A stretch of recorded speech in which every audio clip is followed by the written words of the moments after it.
There's only one philosophy that I can confidently say changed my life. And no, it wasn't the Stoics. Back when I was at university, I had a delightfully crackpot philosophy professor. He was just nuts. Hilariously nuts. I mean, he was wide-eyed, just a few hairs left on his head, chain-smoking, leathery skin, ate Carl's Jr. every day for every meal. It was the only thing we ever saw him eating. And I took literary criticism from him. I never really learned what literary criticism was or is. I'm probably better for it. This man would take you on journeys throughout history, time, and space to the far reaches of the human mind. His classes were old-fashioned, lecture style. None of this newfangled call and response or discussion. It stressed out my type A classmates, but I loved it. On a sunny day in April, he gave a lecture that became my favorite philosophical lesson that to this day I hold above all others. And it's basically boiling down to the fact that it's not that important. It doesn't matter what we figure out. If you're like me, you've tied your head in knots over the meaning of life until you've thought yourself into some very dark, cobwebby corners. Does anything really mean anything? Does the universe care? By the time I took this class, I had developed quite an annoyed attitude towards philosophy during my liberal arts education, because the philosophy majors that I met who were taking classes alongside me tended to be broke, angry, depressed, and, sometimes overweight. And I believe in only taking advice from people that I want to be like, and I didn't want to be like any of the philosophy majors that I met. I enjoyed philosophical ideas, but I didn't want to be broke and angry/depressed. I was seeking fulfillment and financial stability.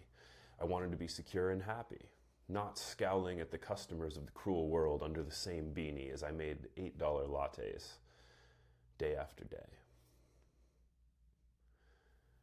If that was where philosophy led, I wanted no part of it. And that was my mindset as I entered this literary criticism course on my path to becoming a licensed English teacher. One day, my professor was speaking about an infamous debate between a couple of dead Greeks no one has ever heard of that had left our minds tangled. He admitted that it had left his mind tangled. He paused, stood still for 10 seconds, looked at us and said, "This junk will turn your brain to oatmeal if you let it." If you want a reminder of what's important, ask the squirrels. Then he just continued going on about the debate. If you're confused, I was too at that point, until I realized that he was literally talking about asking the squirrels.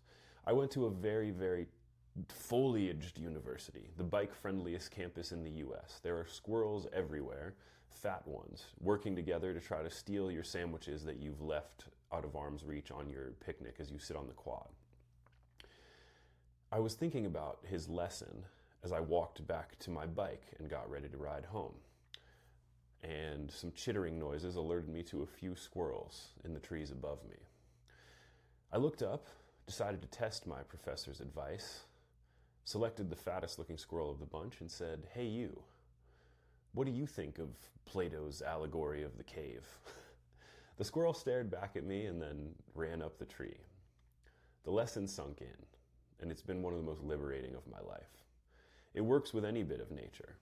Do you have a hard question about the meaning of life? Ask a dandelion. Look a tree directly in the bark and ask it what it thinks about the allegory of the cave. Ask a river how it feels that the frog sunk in it with the scorpion on its back. Talk to a woodpecker and ask it about the latest political developments.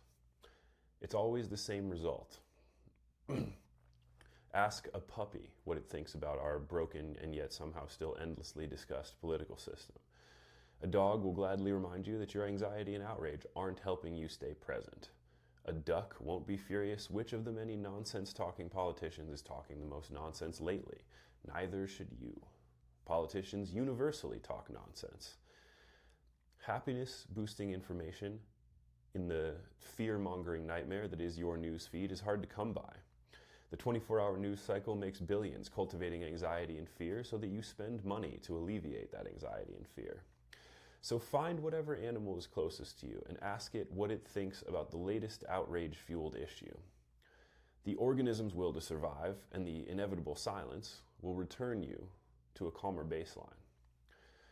We live somewhere between the big questions and the small ones. At the end of the day, most of what happens will pass, affecting very little.